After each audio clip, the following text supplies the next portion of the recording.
Hey, this is Rick from The Lion's Daughter, and you're listening to the Brutally Delicious Podcast. The Brutally Delicious Podcast.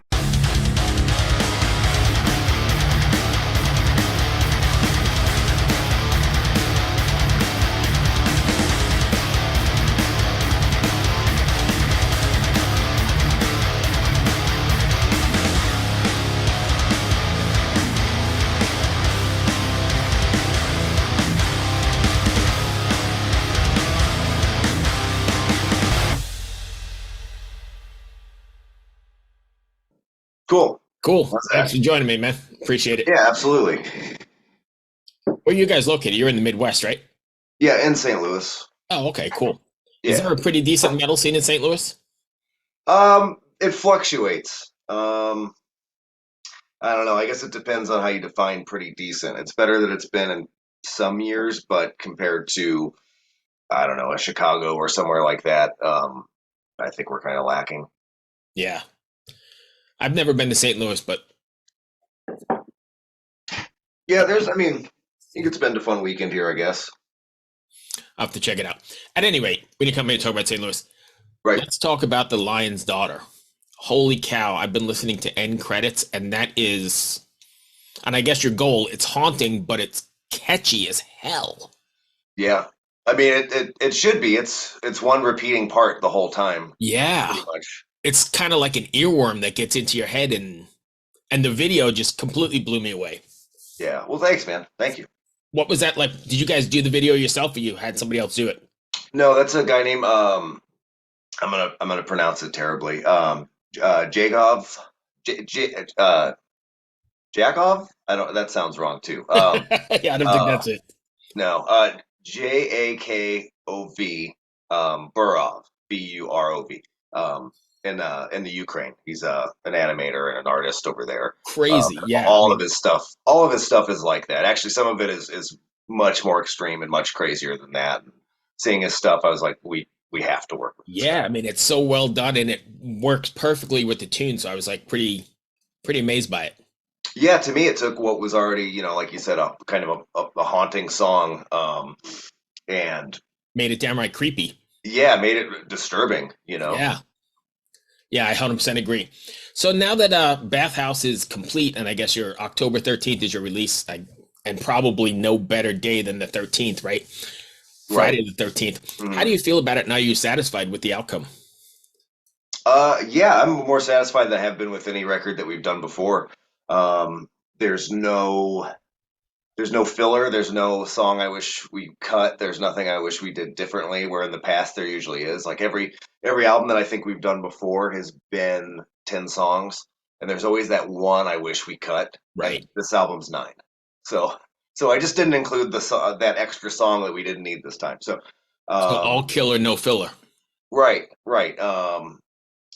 But I think we set out to do something like a little bit different with this one. I just really wanted to focus more on just songwriting. I mean, we've been a band for a while, and I feel like we've played every kind of riff that we're gonna play. So instead Right. of being real riff focused or like, oh, what can we do with these synthesizers and all that, we've kind of done everything we wanted to do with that. So it's like, let's see what happens if we really try to write some good songs this time around and actually play with like melody and the vocals for the first time, Hmm. um, which just adds a whole it adds another dimension that I think we've not really been able to play with before, especially you know it's like adding another instrument really when the vocal Right. can do something other than just be angry or And that bark was and going be to a be my rhythmic next thing. question is, I think you sort of answered it, Oh but sure. so there was an intentional, you set out intentionally to do something a little bit different than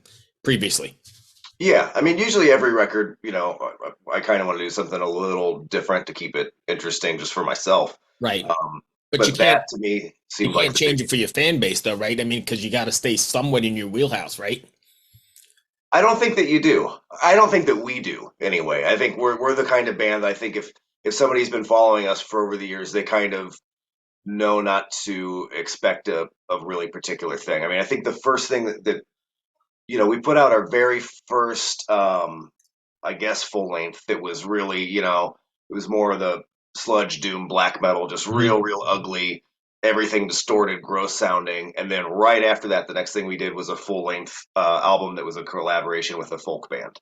That Okay. was quiet and Right. soft. So I think people know by now, to kind of not really, Expect anything. yeah, expect. I don't want to say expect the unexpected. That sounds a little pretentious, but Right. No, but I we're get you. always going to experiment a little bit. And to me, that was the next step or the next, natural evolution for the band. I mean, I'm not a singer. I'm really not even like a screamer or anything like this. I'm only the vocalist in this band out of necessity because Mhm. I don't want to write a bunch of music and then hand a microphone to some dipshit who's going to stand in front and fuck Right. the whole thing up and then take credit for it all. Right. So I'll just be that dipshit. So I just wanted to see what would happen if I tried to play with melody and actually sing and um, like you were talking about in credits earlier, that's a song I thought we would never ever do anything like that, or I would ever sing like that, especially in this band, because it requires some vulnerability, and part of why you know extreme metal is fun is because you're not very vulnerable. It's all aggression and testosterone and Right. posturing and anger and hate and all this stuff. You can kind of put these walls up and be really tough and really mean, and to kind of you know sing and be vulnerable is the opposite of that, and it's new territory for us. What was that like? Did you ever feel like you put too much of yourself into it? Um, I haven't thought about it too much, and I think that's prevented me from feeling that way. Because there probably is in this record, like the it's all a lot more personal this time, but to me that makes me like the record a lot more Right. as well. And in a way, it was it was therapeutic to write and record it all. I think metal, extreme music, maybe not just metal, but heavy music is super cathartic, right? Not only for the artist, but for the listener as well. Yeah, I think that's part of the reason that a lot of us get into this kind of music. I mean, we're not the most mentally Right. healthy, stable people Right. always. And this is, an outlet. I mean, that's why a lot of us, you get into metal and punk rock at the same time you get into something like skateboarding, or Right. you're getting into fights at school. So you pick up boxing or MMA or something, Right. or you start going to a gym or whatever. You need an outlet for something that's in you that's, there's a turmoil in you that you're trying to deal with. To exercise, right. Mhm. I don't know if you ever do exercise it, but I guess this is a good way or a healthy way to vent anyway. What's that? Just your past or your angst Oh is a yeah, great way to, to sure. vent. Yeah, sure. So, very personal, very vulnerable. Is there something you want your fans to take away from or the listener to take away from after listening to Bathhouse? Not really. I never think about stuff like that. I don't know. I don't. For better or worse, I don't consider the listener. I just kind of make what I want to make that satisfies me, and when it feels done and right, it feels done and right. And So, do you then ever worry that it's not going to connect? no, no. Maybe I should, but I just Sorry if I'm getting too deep. no, I'm no. just I like talking. it. Um, no, it's just stuff I don't think about and I don't consider because I think if I did, I would end up writing different kind of music Hmm. that probably wouldn't be as good. That I wouldn't like as much, and that a listener probably wouldn't like as much because it would be contrived. It would be, you know, I wouldn't even know how to approach something like that if I wanted to sit and write something or record something that was going to connect with the listener or please somebody or whatever. So then on the flip side, what does it feel like when it does connect unexpectedly with somebody? Because I'm sure you've gotten emails or messages or something backstage and somebody said, "Hey, this, song did Yeah, whatever." yeah, it feels strange. Something about it almost feels embarrassing. I don't know. Um, I don't know how to describe it exactly, but it's I guess it's because I don't really think about it or consider it all that much. It surprises me and catches me off guard Right, because it was when it does unintentional. happen. Yeah. But still not a bad thing, right? Because if they're connecting with No, your art, then that's great. no, yeah. I mean, you want part of the reason I think that art in any form is as great as it is because you can connect with it and it can do things that words can't necessarily do or things that you can't really express or understand in other ways. So, connecting with something's amazing. And if anything that, our band ever makes does anything for someone that's it's crazy to think about. It's Yeah. honestly crazy to think about. Um, but it's really cool. It's a cool thing. Like I said, something about it's almost like embarrassing because it's kind of like, oh, Right. so now you know that feeling that I had as well, and we share Or this weird thing together. right, that is true, but also music has this way of connecting and maybe not even remotely similar to what you envisioned when you put it into the song, right? Oh, for sure. Yeah, I mean, It people could can. connect to somebody in a whole different way that you didn't even envision. Yeah, I think that's great. That's part of why also I try to not explain lyrics too much Right. either because I kind of want you to get what you get out. If I if I was going through like a bad breakup or something and I hear some song and I think the song is saying like, "Oh, you don't need her, like be strong." And then Right. I see an interview with the person and they're saying like, "Oh, no, this is actually about how you should get the person back and you're nothing without them." Like, "Oh, you just ruined it for me." Right. I took different meaning from those lyrics and I so I think it's good to just leave a lot of things up for interpretation and let a No, listener kind I of take agree. it and do what their imagination and their feeling and experience and everything else wants to do with that. Right. What's your writing process like? Are you guys all writing together or is it more the efforts of one particular member? I do everything in this room. We used to stand in a room together and kind of bang out riffs and ideas and stuff. That was fun. I kind of miss it, but it wasn't. We I think we wasted a lot of time because we would always write 10 songs that we would throw away before we started writing what became the real Right. Do album you or feel that whatever. changes the dynamic, emailing stuff back and forth? Not really. For some reason, it was an easy change to make. I think it kind of came out of necessity when we added synthesizers on like the second or third album. Because we don't have a live synth player, there was nobody in the room to stand there and write synth parts or whatever. Right. And it was kind of a big waste of time for me to record a synth part at home and then bring it to practice to run through a speaker loud for us to jam along with to see if Right. it works when I could just do it all here. Um, and I think it made me a bit of a better songwriter as well because then I'm it's kind of listening to what I'm doing if I'm just doing it by myself. Where if I'm in the room with the other guys, I'm I'm kind of thinking about what I'm playing, and I'm thinking about what the drummer's doing, what the bass player's doing, what I'm going to eat for lunch later, what kind Right. of mood Right. you're in, what kind, there's a lot going on, and it's also, it would be a set time. It would be okay. Well, 2 p.m. Wednesday, it's time to get together and be creative. Where if I'm just at home, shit, it could be 3 o'clock in the morning, and I could be Right. half drunk and have an idea for a song and come in here And and just go and do it. Yeah. yeah, yeah. So for me, this way works a lot better. So then you guys just get together like in a rehearsal room just before you record? Yeah, we will. Really, the drummer and I will work the stuff out. Because really, going into the studio, you kind of only need like as long as one person knows it all, um, and well, one person and someone who's the drummer who can play it all correctly. Right. You put down the drum tracks, and then honestly, I just record everything else in the studio, Right. um, and then it's just easier to do that way instead of trying to teach the other, the other guitar player and the bass player like, hey, here's how everything is, and now go record it. It's Right. easier for me to just record. I'm a control freak, also. We'll be honest. It's easier for me to just record it all, and then when it's recorded, I isolate the parts, I send them to those guys, we get together, and then we work it out.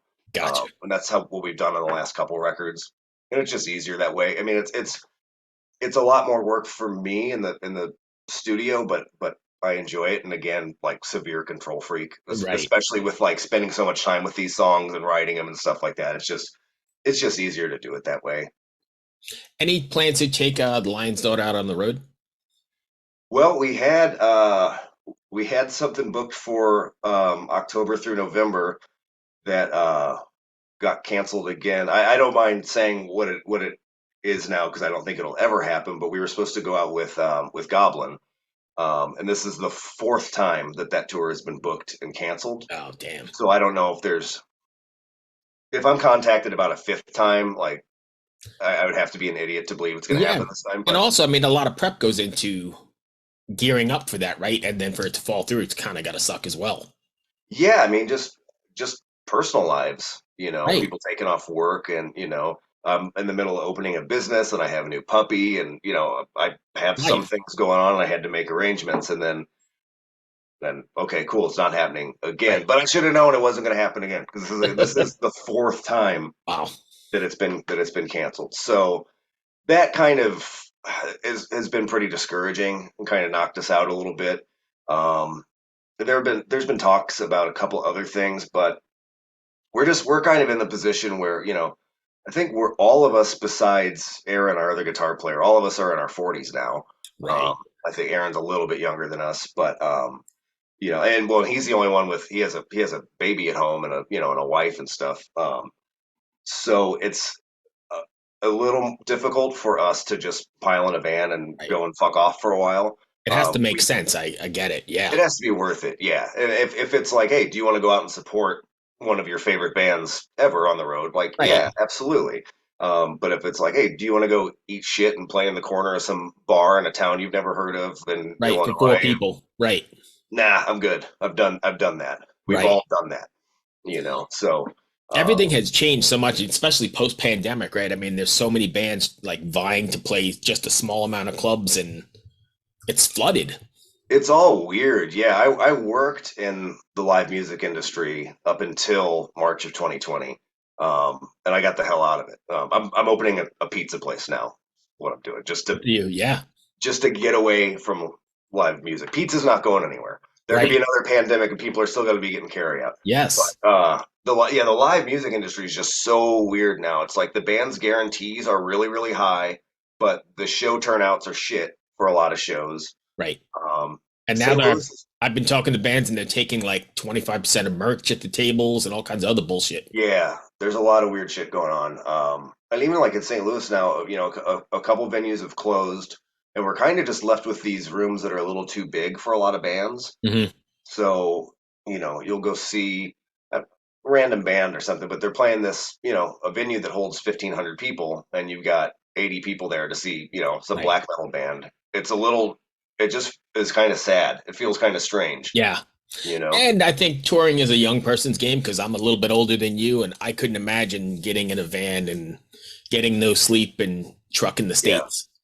Yeah, I mean it's still fun. The last tour that we did was Europe, and that was the only tour that we ever did when we were on a bus. But it Hmm. was a bus that we shared with three other bands, Right. so it was kind of just like living in a tight, cramped hotel with a bunch of Right. gnarly dudes. Um, but it was still fun.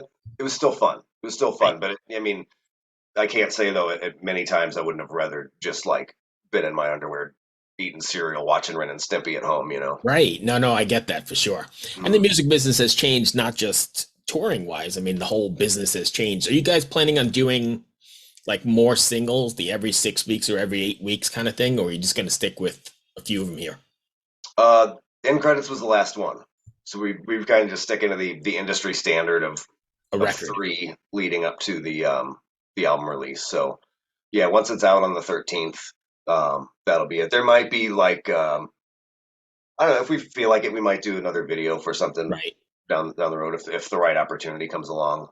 I But think that's a lost art and something I really appreciate, right? Because you spend a lot of time sequencing the record and taking the time to put the songs in the right order and create the mood and do all this stuff. And then everybody's just listening to one song on a single and moving on. So I think that's great. yeah, yeah, it's kind of weird too because yeah, a lot of times if it's a band I really like that I follow and they put that first single out 3 or 4 months before the record comes out. By the time the record comes out, I'm skipping that song every time because I've Right. heard that single to death. So it's kind of weird the way it all is now, but you follow the industry standard, I guess. So I guess. And you guys are doing a hometown show for the 13th. Is that what I read? yeah, we are. Yeah, Nice. they'll be at Red Flag. Got support from our friends in Hell Night and Spinal Fetish, who are a newer, younger band who are really great. They're exciting to see like some really good new Yeah. talent coming up.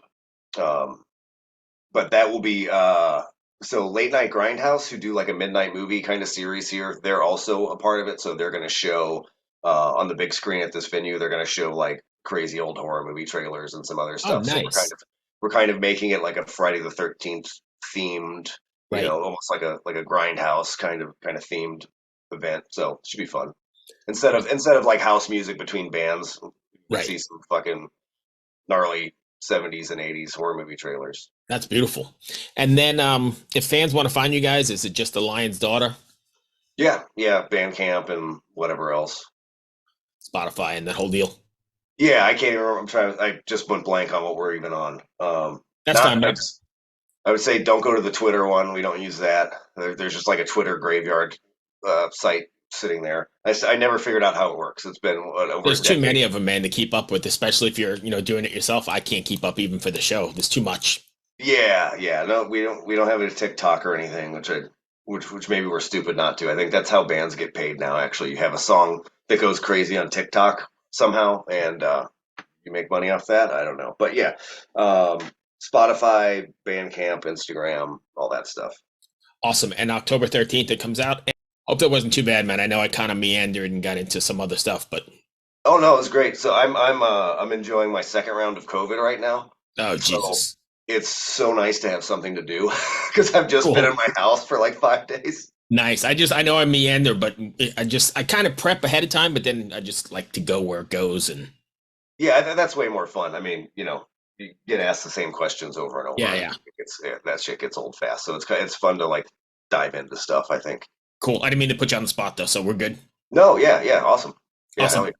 Awesome. Thank you so much for taking the time. Good luck with the record. I really do dig that song. I can't wait to listen to the rest of it. Awesome, man. Cool. It's Appreciate that. totally stuck in my head. So, and I guess that was your purpose or your aim, but it's totally like an Yeah, earworm. that's how it came out naturally. There's not a ton of other stuff like that on the record. Like that's obviously it's not a ballad, but and Right. that's kind of the place it was. But there's a little bit of other stuff that's kind of like that on the mellower, like darker, sad, spooky side, like that. Yeah. That's my favorite stuff on there right now. In Credits is my favorite song on there, just because it's so different. Yeah. Yeah. And yeah, I don't even know what else to say. I mean, you watch the video and do the whole thing, and I'm like, wow, this is great. Cool, awesome, So good oh luck yeah, with the record. Feel better, man. And thanks for taking the time. awesome. Thank you. Well. Take care.